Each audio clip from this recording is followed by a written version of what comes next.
It's the Real Estate Podcast, across every state, city and town of Australia. And welcome to another episode of the Real Estate Podcast, available on iHeartRadio every morning and also on Spotify and Apple and wherever you get your podcast from.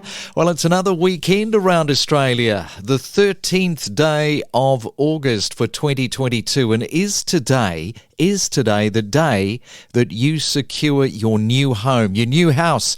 It might be an apartment, a unit, a tiny home, whatever the case might be. If you are having a look at property around the country today, good luck. Wish you all the best.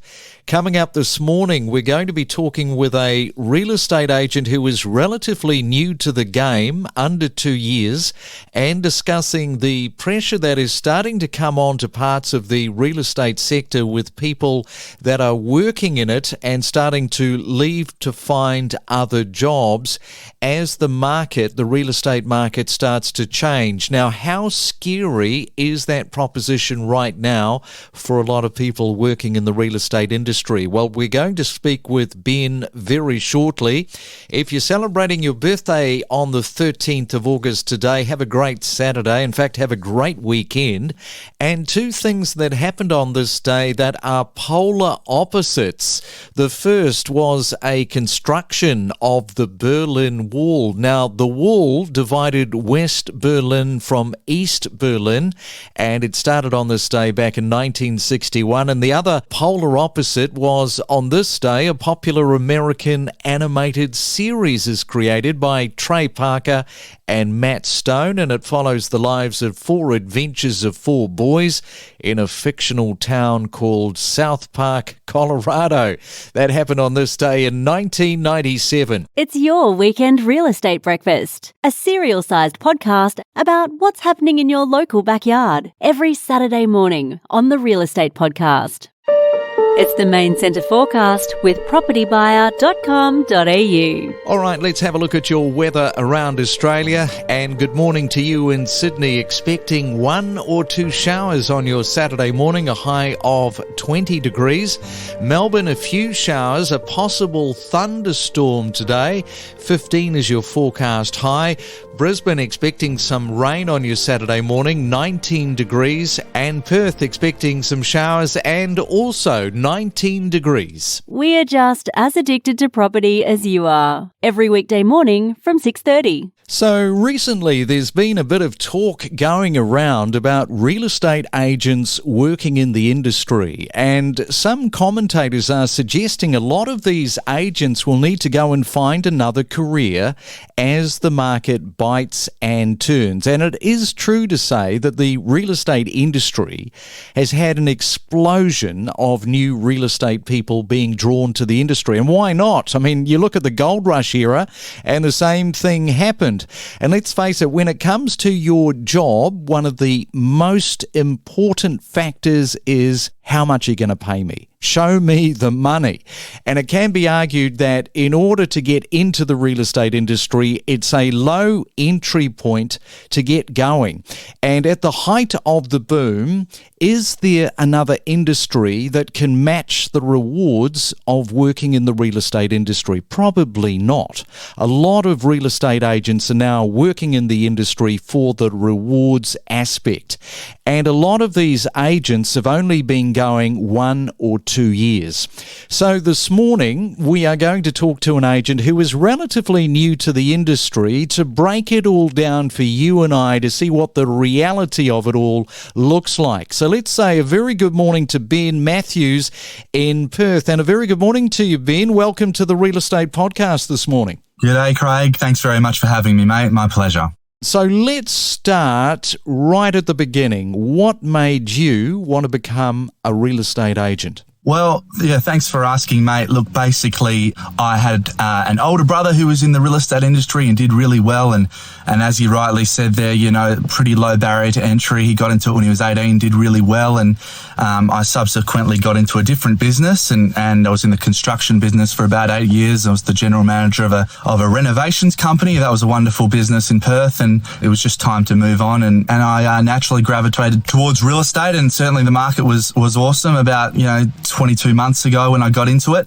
Okay, so tell us your age and then tell us a little bit about the process of getting your license and what you went through to get the license. So, 28. Look, getting the license is, as you said, a very, very low barrier to entry, which, is a good and a bad thing, I suppose. There is a lot of tick boxes to check through and some dialogue to learn and, writing contracts and that sort of stuff. Mine was involved through an online portal. There's a training facility in WA, a couple of different trainers that are registered to provide licenses. And I basically just worked 12 or 16 hours a day for 4 days straight and basically did a 3-week course in 4 days.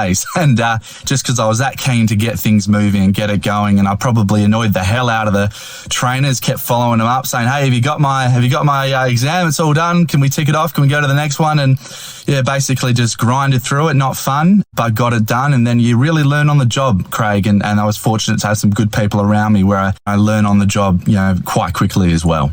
That is so important, having the old hands there to help guide, sort of take you under their wings, because it is the unknown factor.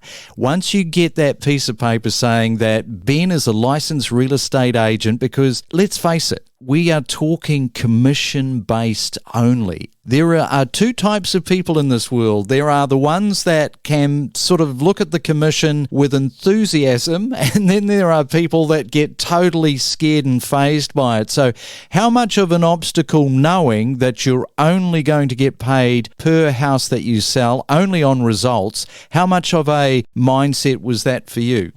Yeah, absolutely. And it can be a very scary kind of situation. I think a lot of people come from, if they haven't got straight out of school into real estate, where maybe they're living with mum and dad and they don't have as many overheads, they can bear it and, do those years and take it a bit slower, where, myself, I came from a pretty well-paid job and I had, family commitments and housing commitments and, very daunting. And for, I find that very motivating, but also certainly scary, absolutely at the same time. All right, so you've accepted the commission. Now it's time to get out there and sell your first house. How long did it take you, Ben, to sell your first home and to get some money coming through the door? Yeah, so look, essentially the way most of the offices in WA are set up, there's a base of $50K a year, which I think legally they've got to pay you, but you have to pay that back, Craig. So I think I got my first listing in my first week, which I was very fortunate to do. I just hit the phones really hard on a bunch of old office databases, and fortunately someone was ready and we listed it, and that was fantastic. Now that probably didn't sell for another couple of months by the time it got prepared and on the market and under offer, and then it doesn't settle for a couple of months after that. So, I probably didn't start getting actual payments or payback my retainer for a good 9 or 10 months, because you have to pay that $50,000 wage back, which accumulates to about $100,000 in commission. And to build up $100,000 in commission and have it sell and settle and hit the bank account, that takes quite a long process. So it's just go, and you see the results later if you do the work early. All right, so now we're going to just go further forward a little bit with your timeline. So we're still in the first 12 months, the first full financial year, you working in real estate. How many homes were you able to sell? Okay, so I guess a couple of quick metrics there. I started in October 2020, so October to October, the first 12 months in real estate, I sold 70 homes exactly. And my first financial year, which was just finished in June this year, sold 97 homes. I think we've sold about 140 odd homes across the board now, 145 homes. So 70 in that first 12-month period, and that's starting from nothing. So the second half of that 12 months probably saw a good 50 or 55, and the first 6 months was the harder graft, that's for sure. Okay, so Ben, break it down a little bit. So 97 of these homes in your first full financial year. If you feel comfortable, tell us how much money that means that you have taken home. Yeah, look, Craig, that's not a problem at all, mate. But my average commission is about $10,000 or $11,000 plus GST per commission. They do vary. So I could sell a $200,000 villa where you might charge $8,000, or I could sell a $1 million property in the hills where it might, charge $25,000. So look, the total gross commission was about $1.1 million, and after paying my PA and paying the office splits, I took home about $700,000 on my group certificate. Wow, so $700,000, but we've also got some marketing in there as well. So how much marketing dollars did you spend? Absolutely. So, I mean, look, that's super, super crucial. And if you're fortunate enough to have a little bit of capital going into real estate, you have a humongous competitive advantage because, advertising costs money and it takes a long time to build up a little bit of momentum. So if you can invest in yourself and believe in yourself and put some good marketing money out there, which can be scary if you're not seeing the results immediately, then, you've got a great advantage there and I would recommend it. So I would have invested about $100,000, Craig, to create that 1.1 million of gross commission, which turns into your 700. So I guess take home would be about 600 if you look at it that way. Yeah. So when you sold that first property, as you say, took a long time for that to sort of go through the stages before you saw the money in your bank account. You would never have been able to forecast where you'd land, in the first 12 months. Absolutely. No, absolutely not. I mean, I had some goals and, some certain things that I wanted to achieve, but, being new in the industry, you want to set ambitious goals, but, not ridiculous as well. So, I did exceed my expectations, but, certainly had lofty goals to begin with, which I think is a good driver and is important as well.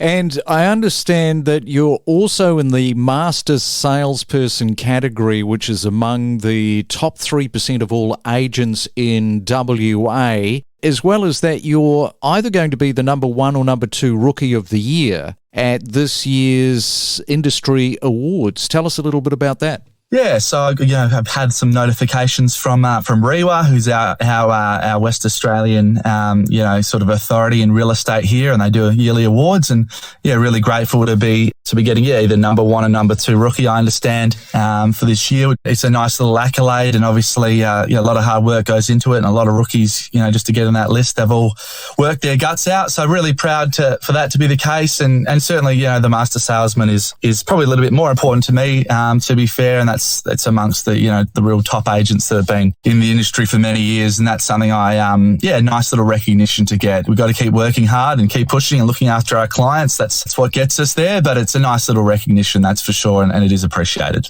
So things are going well, and suddenly we have the Ukraine war, the China supply chain issues, building costs, inflation going up. Then comes the first rate rise.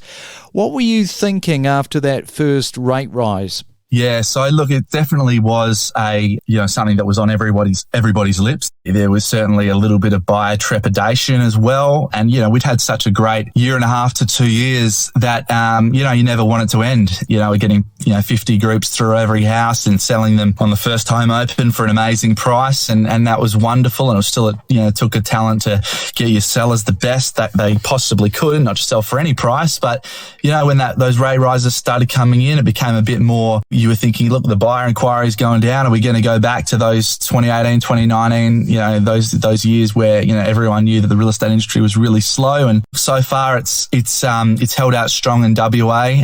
Certainly less buyer activity, but the prices are remaining good. And but certainly it was on my mind, that's for sure. And just finally, before we let you go, Ben, you no doubt are keeping in touch perhaps with other newbies in the real estate industry. What are you sort of hearing from other people with regard to the market now starting to go backwards, people starting to think, particularly if they're not selling too many homes, that they might have to find themselves another career? Absolutely great question, Craig. And some agents who, maybe were not selling as much but just surviving, and now it coming back a little bit, they're concerned, and definitely you feel for them. And there is some talk of, people leaving the industry. In fact, I have seen someone leave the industry just last week from our office. People are doing it tough, and certainly, we're doing it a lot harder than we were 6 to 12 months ago, and it's taken a lot more work to sell a home. I think hard work will prevail. That's my thought process on that one. All right. Good on you, Ben. Thank you for coming on to the Real Estate Podcast on this Saturday morning. I'll let you go because you've no doubt got a busy day there in Perth. Yeah, that's it. Appreciate it, Craig. Thanks for having me on, mate. We connect you to the best real estate information across Australia. The Real Estate Podcast.